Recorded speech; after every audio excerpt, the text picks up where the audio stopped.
But when I was researching this book, I found another connection which is very special, very personal and very local, and I'm going to share it with you. These connections are powerful and deep. Almost every day I go down to Harris Park, down to Little India. I go down to have a coffee at Sweetland, go down to enjoy the jalebi at Jaipur Sweets, the best, right? To take my family for dinner at aajKal or Momo's or Mad Down Under or Taj. I even took the Prime Minister to Ginger one night. Where did that name Harris Park come from? Well, when I was researching this book, I discovered it. John Harris was a man who came to Australia in 1790 and he had a farm in this area. Harris Park is named after this John Harris. But what's the background of John Harris? Well, who was he? Where did he come from? He came to Sydney from India, where he had lived for the last 10 years.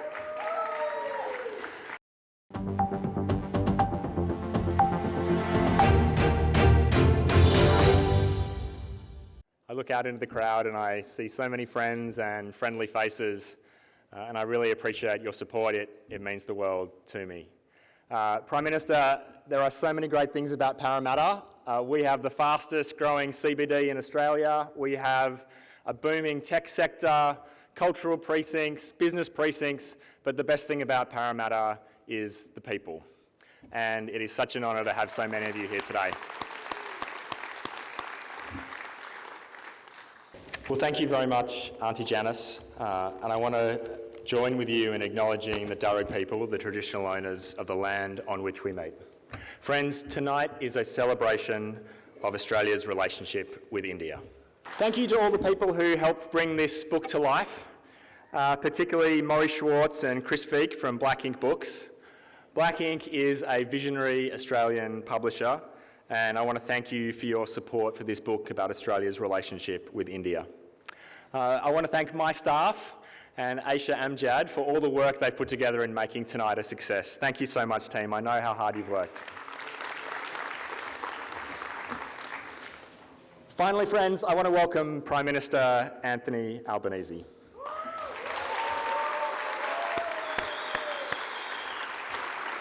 Now, let me tell you something. In Australia's history, there have been 31 Prime Ministers. Prime Minister Albanese is the 31st. But only one of these 31 Prime Ministers made a meeting with the Prime Minister of India among their first priorities in the opening days of taking office as Prime Minister. And that was this Prime Minister, Anthony Albanese. And only one of those 31 Prime Ministers has ever visited India twice in 1 year. And that year is this year, and that Prime Minister is Prime Minister Albanese. And only one of those 31 Prime Ministers travelled through India as a young man because of his genuine interest and love for that country, and that Prime Minister is Prime Minister Albanese. Thank you, Prime Minister. Thank you for making India one of your top priorities. Thank you for injecting so much energy into Australia's relationship with India. And thank you for choosing Parramatta as the headquarters of the new Centre for Australia-India Relations, a $40 million centre to build the relationship between Australia and India. And where better to have it than right here in Parramatta?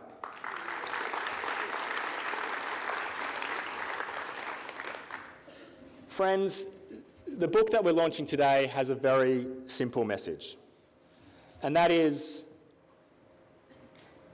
that Australia and India are in a magic moment. As two democracies, we have shared history and geography, and our cooperation can help each other. But even more than that, Australia and India working together can be a force for good in the world, promoting peace and stability.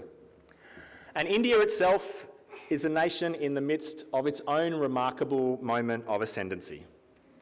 Just consider these three facts. First, this year India became the largest nation in the world by population. And the last time that title changed hands was at the fall of the Roman Empire. And more than that, India's population is so young and growing so quickly that by 2070, India's population will be larger than the United States, China, and the European Union combined. And fact two, yes, it's a big number. And fact two, not only does India have remarkable population growth, they have the world's strongest economic growth, the fastest economic growth of any major nation. And that strong growth means that India will soon overtake Germany and the United Kingdom to become the third largest economy in the world. And fact three, India has the fastest growing military capability in the world. So when you put these facts together, it's hard to overstate the influence that India will have on the world in the coming decades. And just as the 20th century was dominated by the United States and the 19th century was ruled by the British Empire, we will end the 21st century with India profoundly shaping the prosperity and security of our region and the world. Now, India's rise presents a great opportunity for Australia. Our two nations have a connection that goes back as far as time itself. Hundreds of millions of years ago, Australia and India were physically connected in the ancient Gondwana land. And still today, if you travel to the Darling Ranges behind Perth in Western Australia, or you visit the Nilgiri Mountains in South India, you'll see the common geological features, including striking granite promontories, cliffs and escarpments.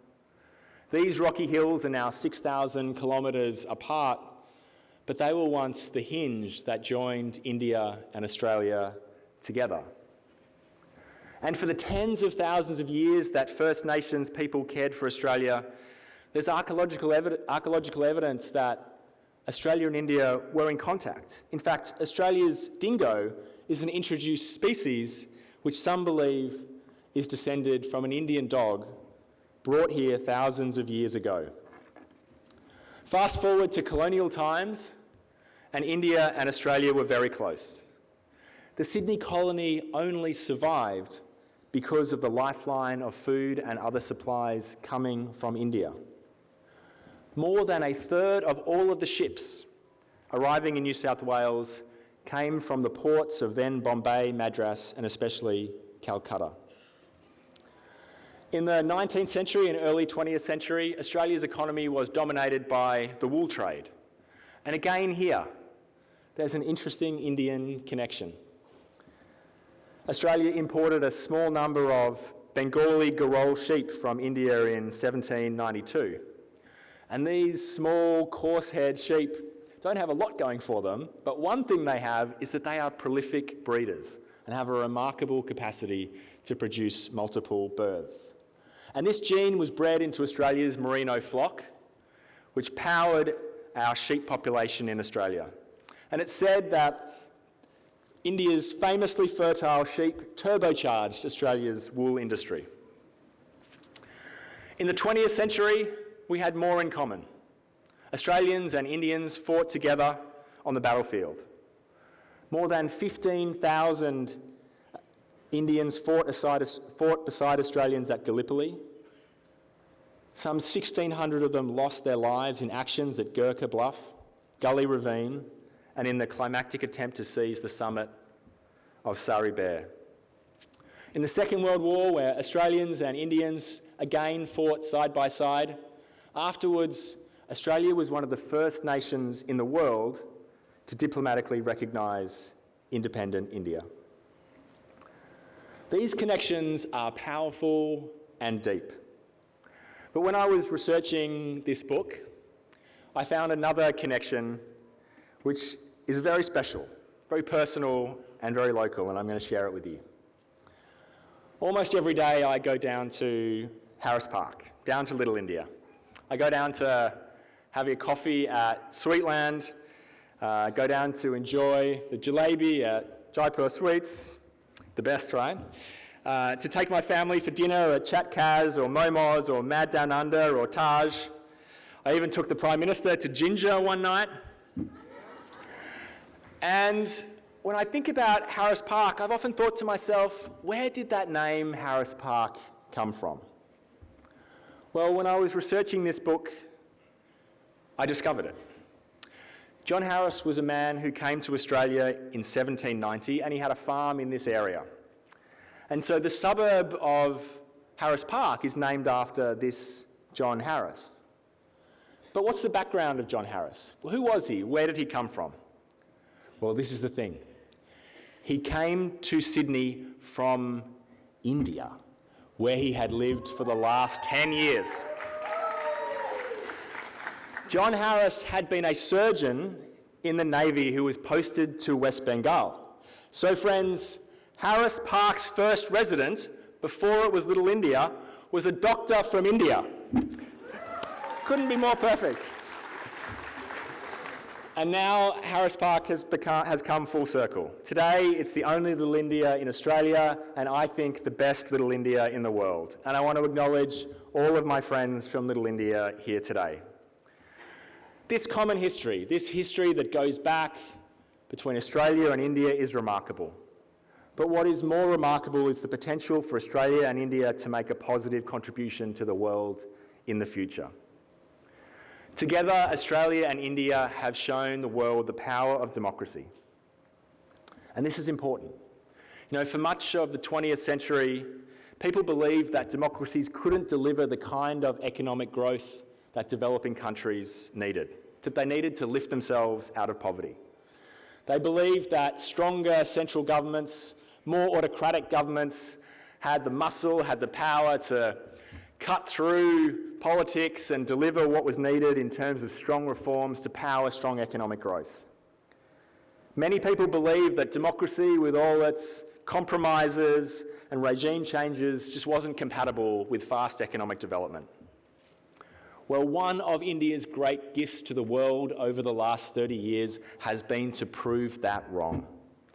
India in 1990 delivered strong economic reforms that has powered the fastest economic growth in the world.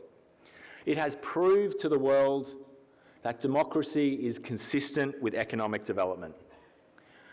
And Australia has given the world something of a similar gift. Australia has shown that democracy is consistent with pluralism. And in our democracy, we've built one of the strongest multicultural societies on the planet. And so together, Australia and India are showing the world that democracy is consistent with rapid economic growth, consistent with poverty reduction, and consistent with pluralism. And that message is never more important than it is today. But friends, this is not just a moment for Australia and India in the world. It's also a magic moment for the Indian diaspora in Australia. There are now more than 1 million Australians of Indian descent. And the Indian diaspora is special. They're deeply connected with their homeland of their ancestors and in touch with friends and family on an almost daily basis, connected to the politics, connected to society, connected to life in India. But at the same time, they're also deeply motivated to participate in their new home, to contribute and make a positive impact on Australia. And every day, Australians of Indian descent are making a positive contribution to our nation. They're contributing to our economy, lifting our skills. They're fabulously well qualified. Did you know that Indian Australians are more than twice as likely to have a bachelor's degree or higher than other Australians? 64% of Indian-born Australians have a bachelor's degree compared to 26% of all Australian residents. And Indian Australians are contributing their entrepreneurial spirit, starting businesses, and now many of Australia's top companies have CEOs with Indian heritage. And Indian Australians are transforming our sporting culture. And cricket is a great example of this. You know, there used to be a time when Australia would play cricket against India. Australian teams would travel across the world where the weather was hot, pitches were slow. But today, Australians and Indians are just as likely to be playing on the same team alongside each other in the Indian IPL. And back home, Australian cricket has been transformed by the Indian diaspora.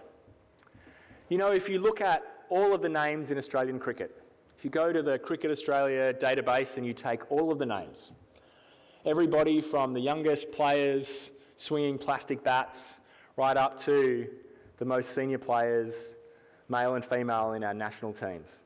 And you look at all of those thousands of names, the most common name in all of those thousands of Australian players is Singh.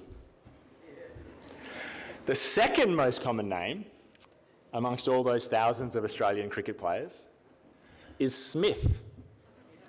The third most common name is Patel. The fourth most common name is Jones. You get the picture. Australians with Indian heritage are making contributions right across our country to every field of Australian life, from sport, politics, in media. I think of Pawan and Rajni, Minu and Raj, Navneet, Pallavi, Kumud, and so many others. In arts, culture, medicine, Indian Australians are making a contribution to every aspect of life in this country. So when you put these two things together, when you put together the rise of India in the world and the growing contribution of the Indian diaspora in Australia, you get an inescapable conclusion. And that conclusion is that India will change Australia for the better inside and out over the next few decades.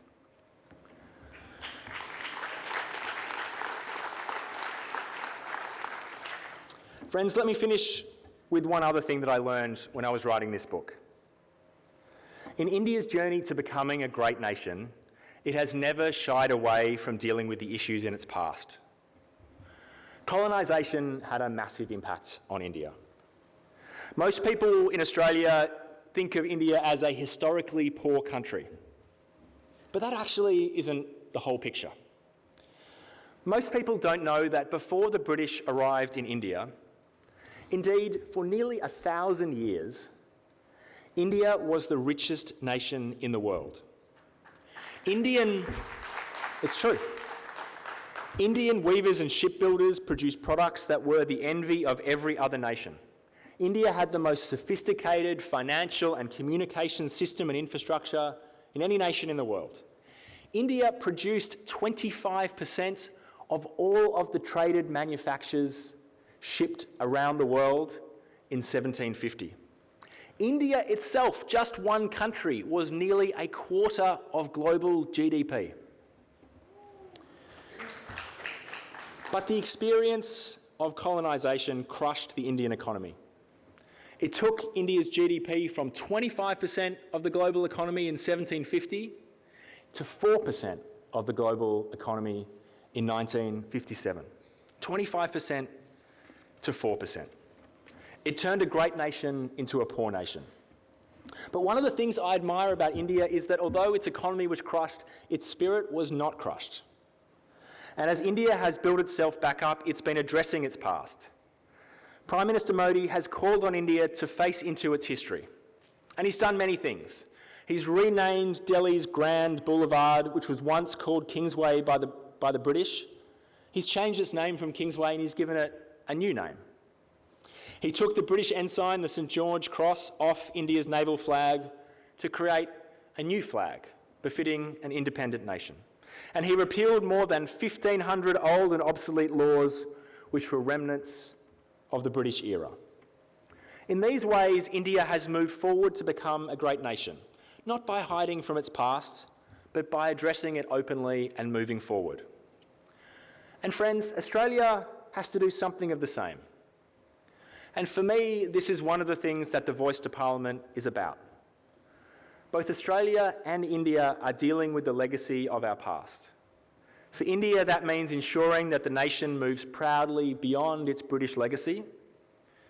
And for Australia, addressing the problems of the past means recognising our own history.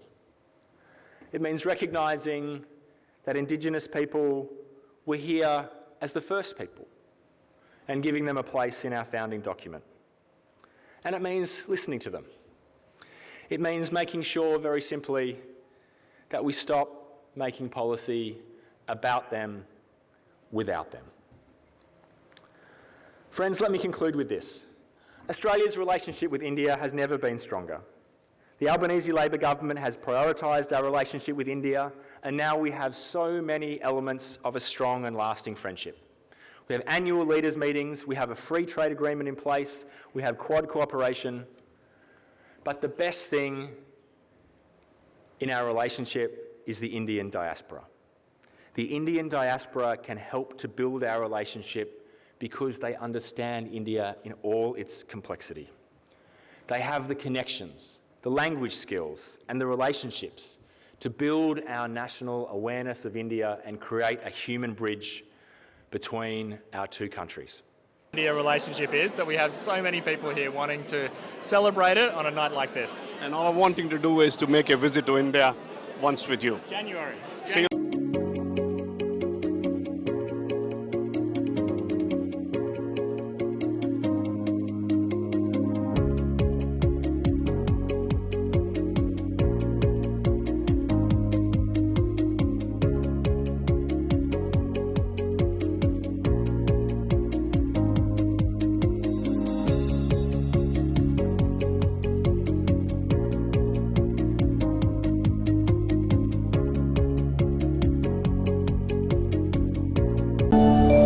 Fiji Times. Be with the times.